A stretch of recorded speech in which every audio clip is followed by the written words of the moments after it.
มาเลยเบิดบ้านอะไร บ่พูดว่าเฉพาะอยู่เพื่อนเจ้า พอกับแม่ สองเท่าบ่ แม่ เอ้ย มีผู้กันซอยอยู่บ่มีผู้เฮ็ดซอยอยู่บ่สองเท่า อยู่บ่อยู่เด้ไปได้เบิดแหละ เพื่อปะเพื่อบ้านเจ้า น้องตุ๊กเงือดำนาซอยบ่ เพื่อบ้าน ไอ้ว่าจะพาเมื่อนี่เลยจะเอาลูกอยู่ นี่นะนี่เมื่อวันนี้ นี่ยังฮะ น้องบอยสิชวนน้องตุ๊กเมื่อดำนาอยู่พุ่นได้น้องบอยสิชวนน้องตุ๊กเมื่อดำนาอยู่พุ่นเลย เมื่อน่าจะใส่บ่ เมื่อดำนาอยู่บ้าน สิมื้อเด้อ เมื่อเลย มาประเทศก็ไปคงอยากลงน้องเนาะ บ่ได้ลงออกดิมีหน้าอยู่บ่นี่ ผมมีได้หันเบิ่งในทางดำมันโต้งไว้อยู่ เมื่อไหร่ เบิดแล้วบ่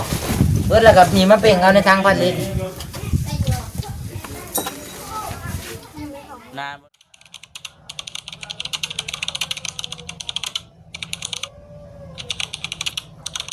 พี่น้องเนาะทักทายสบายดีเด้อพี่น้องเด้อเนาะมาเบิ่งทางนุ่มโอย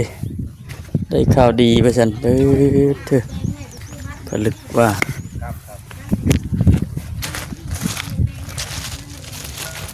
สบายดี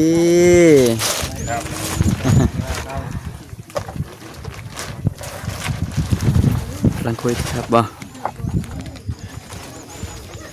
สายด่วน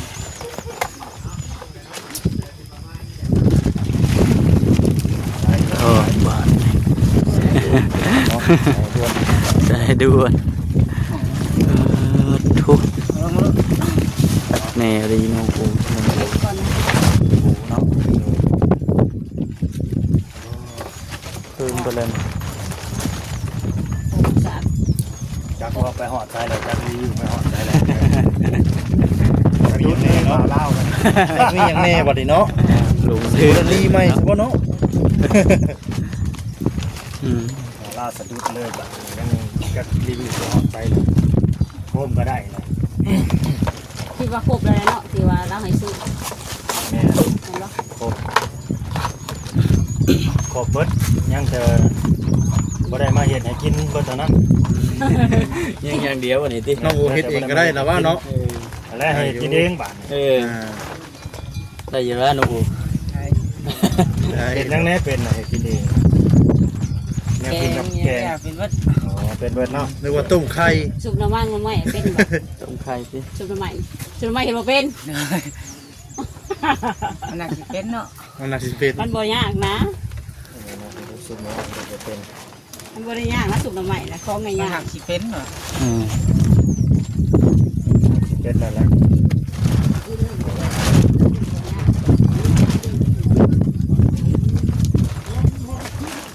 แต่พ่อจังมากินน่ะแหละ บ้านนั้นจักเฮาสิจัดแต่แบบใดกลัวนี่ก็ดีเป็นแบบใดจัดประจำเลย มันยากกว่าแบบนี้เกะกะเขาเห็นนั่น เพื่อนนี่บ่ ยาวไปนี่ ตั้งหันเตียงยาวพุ่นแล้ว แม่ เนาะ นมองเห็นกับเขากับน้ำกับ แม่ น้ำเด้ มีเพนการว่าชิดของครัว แม่น อ๋อก ลัวเนาะ ตอนนั้นเขายังไม่ได้เห็นกินกันนี่นะต้องเอามานี้นี่ไปหันก็ได้นี่ แม่นั่นแหละ มุมทางหลังอยู่แล้ว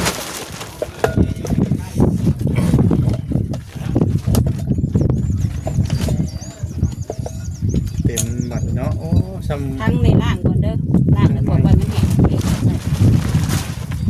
เขาลูกไปนี่แล้ววะ ไว้นี่เบิดแล้วเอาเข้าไว้ของทุกอย่างไว้นี่เบิด เนาะ มาตั้งแล้วก็ซื้อมาเบิดเด้อเอาแม่สิได้เข้าจานก็บ่อยากมันเปียกเนาะก็ใส่ทางดำไว้ปิดฝาไว้ ต่างกันเลยก็ได้ ระวังจะหมดอย่างเดียว ขีดไว้ขีดออกไว้ตั้ง ทางไว้ ไว้ทางไหน เป็นอะไรน้องโอดีใจอยู่บ่บ่คิดว่าฟันบ่ว่าสิได้สำนี้แล้วก็บ่คิดว่าผู้ใหญ่เพิ่นสิจัดให้แบบนี้เนาะ ชุดใหญ่เลยเนาะ จัดทุกใหญ่ให้ อืม แล้ว เครื่องถ้วย เสือครบสุดเนาะ แม่ ม่นคือสบายเลยได้นี่เฮาบ่ต้องไปหาหยังนี้แล้ว แม่ มันครบบ่ได้เด้เนาะ ครบลย แม่นมีแต่หาของกินนั่นแหละวัตถุดิบแค่นั้นแหละ ครับปรุงนั่นเนาะ แม่นมาเฮ็ดกินข้าวก็มีให้น้ำก็มี อืม ทั้งใส่น้ำก็มีให้ อ่าครบชุด แต่หาแต่น้ำมาใส่ น้ำก็ผู้แล้วเอาน้ำมาใส่ ที่เขาใส่ว่า น้ำฝน น้ำผู้แล้วก็เอาน้ำนองก่อน อืม ใส่น้ำนองเพิ่นไปก่อน เป็นได้เฮาบ่มีเนาะ แม่นดีบ่ดีคันว่าเฮาแบบทำตัวดีเสมอต้นเสมอปลายให้ผู้รักผู้ใหญ่เพิ่นเห็นน้ำก็อาจจะมีใส่ โดย เป็นของเจ้าของอีก อืม เด้อน้องโอที่เป็นน้องโอยังน้องบ่ อย่าให้เป็นน้องโอแตกโอหัวได้บ่ไว้ได้ ให้มันโตตักน้ำเลยเนาะ แม่นให้เป็นโอเงินโอทองเด้อ เออ อย่าเป็นโอแตกได้โอเคพี่น้องเอ้ยเฮาก็สิได้จบคลิปเนาะเปิดปากประจำนี่แหละให้ทางน้องเพิ่นขอบคุณทางผู้ใหญ่ใจดีเพิ่นทางผู้ใหญ่ใจดีหั่นแหละบ่ประสงค์ออกนามพี่น้องเอ้ยการให้สุดนี่เด้อเพิ่นบ่ประสงค์ออกนามทำ เรียกว่าปิดทองหลังพระอหยังประมาณนี้นะ อืม ทำโดยความเต็มใจความบริสุทธิ์ใจไม่ต้องมีสื่อมีเสียงก็ได้ไปทำไปแล้วเพิ่นก็ได้บุญเลยเพิ่นสบายใจ การให้ทานนี่บ่คิดน้อยคิดใหญ่นี่คือเป็นบุญเป็นบุญใหญ่แหละพี่น้องเลยคันเฮาคิดน้อยคิดใหญ่มันก็หัวเป็นทุกข์ได้พี่น้องทุกข์ใจหั่นแหละเป็นทุกข์มันก็บ่ได้บุญแล้วกันนำแม่นบอกพี่น้องอันนี้เฮาก็สิว่าตรงๆเลยนะตามมาแล้วขอบคุณเป็นผู้ใหญ่ใจดีเป็นอยู่ดีมีแห้งก็ว่าไป คนเด้อบ่ได้จะดี ลงไว้ครับ ให้อยู่ดีมีแรงได้นี่ให้ว่าแรงกันเลิศเท่ากันเท่าเลยก็ขอบคุณที่ขอบคุณเราเล่าที่เป็นสภาพจริงขอให้ทำให้ด้วยครับ อึ้งเลยนะอึ้งเลย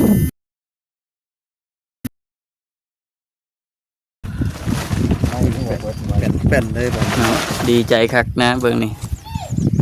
บัด เตือน เครื่องเด้อเครื่องที่นอนเด้ออยู่ไสเอาไปพุทธ แล้วก็ฝนตก โอ้ช่วงฝนตกแฮง เอาไปทุกคนเนาะ เขาเอิ้นหยัง เจอเขา เนาะ ให้กระด้าง กระดาม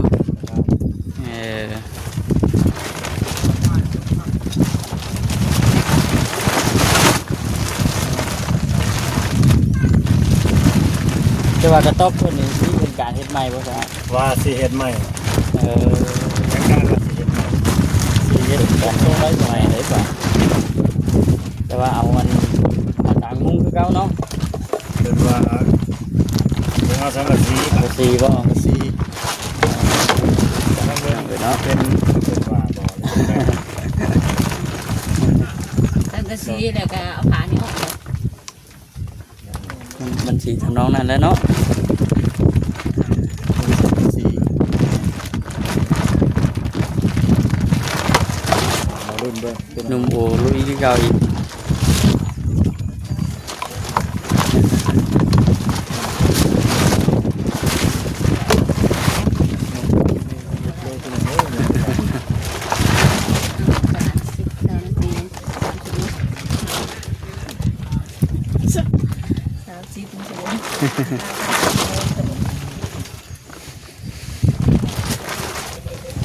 จะนำทางน้องโอเพิ่นเป็นน้องเลยเนาะในเรื่อง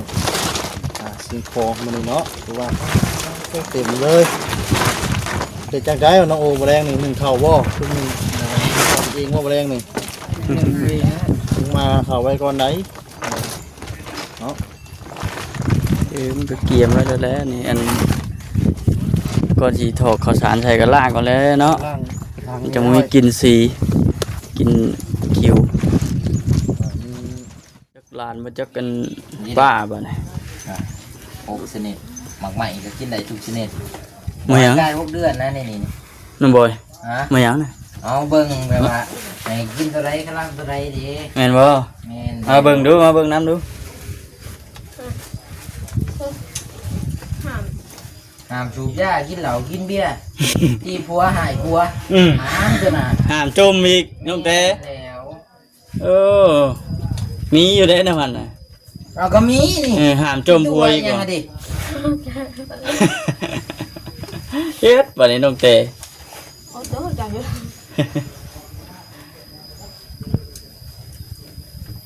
ยำหนัง กินข้าวเที่ยงบ่ นั่งพักผ่อนไอ้ละกินเขาแล้วกินอาหารประเภทสัตว์ลายกินอาหารไม่ ครบหาหมู่ หลายขึ้นกว่าเก่าใน โอ้ใหญ่ แต่ละภาค ง่ายอู้เลยเนาะบัดนี้เนาะ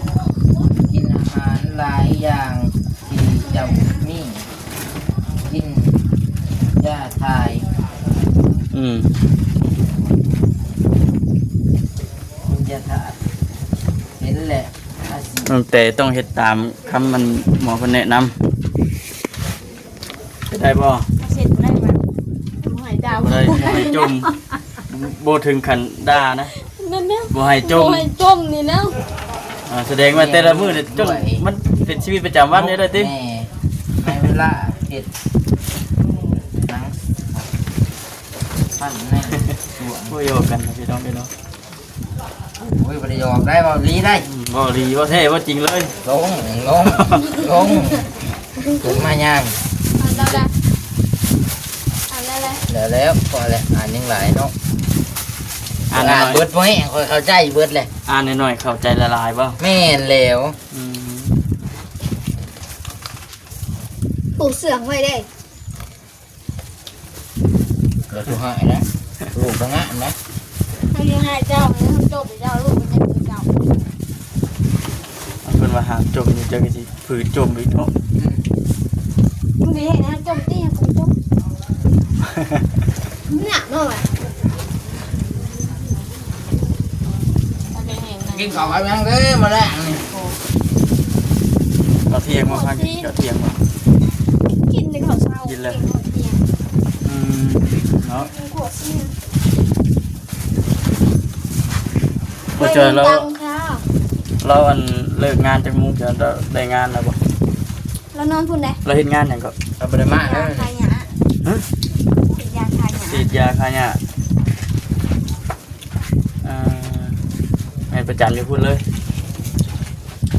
เต็มมือในไรจะเต็มมา อยู่ นักเว้ยลูกตี ฮะ ผัดผักกระป๋อง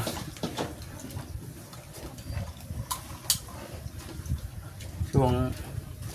เรากำลังลุยเวียกว่าฉันเนาะมาหาเฮ็ดเวียกกันเนาะ นี่ อืม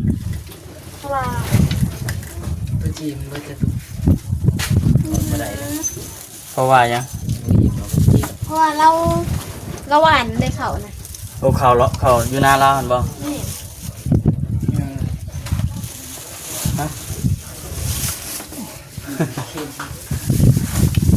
ไปจะบ่บ่ครับหน้าฮะ ยังดวงหนึง ไป พร้อมลุยบ่ พร้อมลุยได้ บ่จ้าง เบิ บ่ ดงานเฮ็ดแหละ บ่จ้างเลยบ่คำ เป็นหยังจะบ่จ้าง อยากให้ช่วยชื่อเลย ชอยชื่อก็ไปนะ ไปบ่ ไหวอยู่บ่เลย อากาบ้านแล้วทงหนึงยังทงหนึง ไม่ดำเมื่อทำแบบ สีดำเอาทงหนึงวานแล้วทงหนึง ฉันได้หุดไว้ก็ เขา ว่า ผ่านเท่าเดิม ยังอยู่ เขาผ่านเท่าเห็ดหน้า อยู่ทางบ้านเจ้าเฮ็ดได้ใช่ดำบ่ มันจะด อืมปีนี้เด้จะมีไผใช่เฮ็ดอยู่ทางบ้าน ำมันเลยเบิดบ้านนั่นแหละ บ่พูดว่าเฉพาะอยู่เพื่อนเจ้า พอกับเมย์ สองเท่าบ่ แม่น เลย เอ่อมีผู้กันซอยอยู่บ่ ฮะ มีผู้เฮ็ดซอยอยู่บ่สองเท่า อยู่บ่อยู่เด้บ่ได้เบิดแหละ เพื่อปะเพื่อปะเดี๋ยว น้องตุ๊กเมื่อดำน้าซอยบ่ เพื่อปะ แล้วว่าสิพาเมื่อ อืม ไม่เคยจะเอาลูกอยู่ อืม นี่นะนี่ นี่ยังฮะ น้องบอยสิช มา วน แล้ว น้อง นะ ตุ๊กเมื่อ เพิ่นสอน ดำหน้าจะพูดไหน ฮะ น้องบอยสิชวนน้องตุ๊กเมื่อดำหน้าจะพูดเลย เมื่อนั้นจะใส่บ่ เมื่อดำหน้าอยู่บ้าน สิมื้อเด้อ เมื่อไหร่ มาประเทศก็ไปคงอยากลงน้องเนาะ บ่ได้ลงออกดิมีหน้าอยู่บ่นี่ ผมมีได้หันเบิ่งในทางดำมันโต้งไว้อยู่ เบิ้ลละ เบิดเลยบ่เบิดแล้วก็มีมาเป่งเอาในทางพันลิตร นาบริเวณแบบว่าดินทรายบ่ ก็ มันเป็นดินเหลวดินตม แม่น มันก็สบายอยู่ไปเนาะ ๆจะออกด่าพุ่นเลย ดินดากนาบอกคำเฮ็ดหนังม้วย ปีนั้นบ่ทันได้ดูดรถจม แต่ละปีนั้นต้องได้เปลี่ยนปูมือด้วยนี่เล็บดินทราย พอคะแนนนานเป้งน้ำทีมเบิดรถบ่ต้องใส่น้ำ เคาะคือกันแต่ยังแข็งคือเก่า โอ้ได้ท่านใส่ชูเท่านี้ เอาแบบเขาดำแล้วเขาจะเป็นน้ำใส เคยไปรับจ้างเขาอยู่ มากกับห่อเก้าและยำแรงมึงจ้างอีกมื้ออื่นแก้ออกไปมื้อแรงมากก็โอ้ยนอนมื้อแรงห่อเก้า เฮ็ดที่ใดกะอันนั้นคือเก่าตั้งแต่รุ่นแบบคุดเอา10จกคุดนี่ตึงนั่นแหละ คันว่าบ่อยากดำแข็งก็มีแค่2วิธีเท่านั้น สักลุม จักลุงผู้หนึงจักผู้หนึงปอนหมูมีเจ็บ มันก็สิทำนองนั้นแหละพอเรื่องอันเฮ็ดให้ดำให้ดำหน้าเนาะคือตั้งแต่นี่โอ้ยเป็นอยู่บ่เป็นบ่ ใส่ไปรับจ้างแล้วพี่ นำบ่ได้เลยเนาะแข่งผลตกลิ้นพุ่นแหละ โอ้นะ แล้วก็หามโจมผัวอีก สบายดี ติดตัวนี้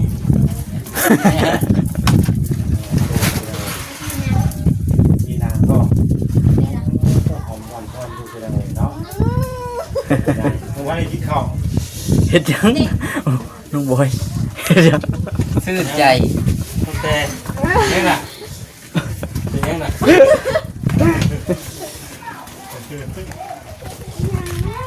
ชื่นใจ เอาพี่น้องเอ้ยเนาะรอก่อน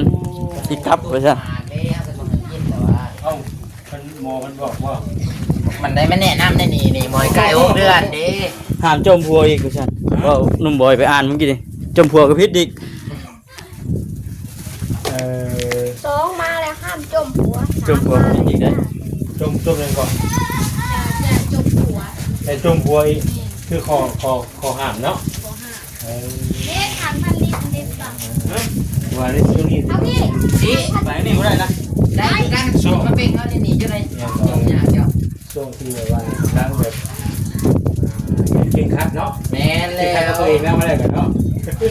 นั่นแหละเขาบอกเขาจะเอาใจหัว เรียกว่าให้ด้วยแหละด้วยแหละ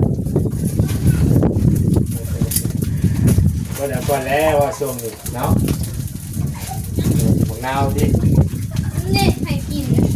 ไม่ใช่ว่าโมกินดีกินเองเอาดิ บีบ โอ้ ที่ปาก ยใช่คนน้อยนอนได้ป่ะนี่ เอาแล้ว เอ้ยนอน สรุปแล้ว รอบแล้ว ปีนี้มือปีนี้นะ เป็นยังเป็นยัง ไปดำน้ำบ้าเลยหวานนะบอก โอ้ หวานด้วย ทำเป็นอยู่บ่ ลูกก้า โลกะโอ้ยพระจะเอาลูกบาทเลย เลย ตั้งแต่ พี่ไอ้ไปบอกพี่ไอ้ แมนบ่ ไม่ใช่ ไปดำน้ ไป โอ้ยบ่เกือลูกให้ลูกห้องได้จะเฮ็ดจังได๋สบาย อย่าลืมก็เด้อว่าแฟนเด้อ ฮะ ดำหน้าอย่าลืมก็เด้อ เอ้ยสิมารับดอกบ่ยากดอก ำนี่อีเนี่ยจะได้ สิพาไปอันอยู่เลยต้องโอสบายดีต้องโอก่อน สวัสดี ต้องโอเป็นยังต้องมี เขาไม่มีก็มีนะ ต้องบ่อยสิเมื่อบ่รู้แล้วนายไปจัง น้ำหน้ามาแสนแล้วจากแพ้ได้ โอ้ไปซอยแข่งไปซอยเด้อไปจ้างเด้อ ได้ โอเคขึ้นไปบ่ได้แล้วข่าวว่าเป็นธุรกิจเนาะข่าวปลาเก่งเอาไม้ เขาเบาไฟละหวยละแล้ว เอา จีนึงเข้มจะให้ใหม่เด้อ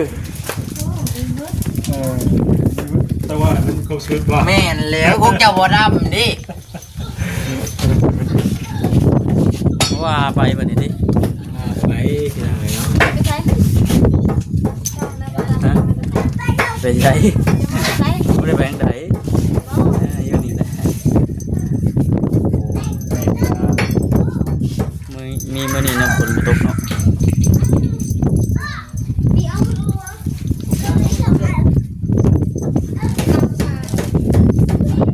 เนาะแต่ว่าจะได้เมื่อปะน้องกันไปเตะกับน้องบอยก็ แดงใส่ น่ะเมื่อไหนพุ่นแหละพี่น้องเอ้ยสิเข้ามาอัน กินอย่างนี้ หา ครับ ไทยเยี่ยมยามอีก ข้าวแกงแล้วก็กิน โอเคพี่น้องเอ้ยเนาะสบายดี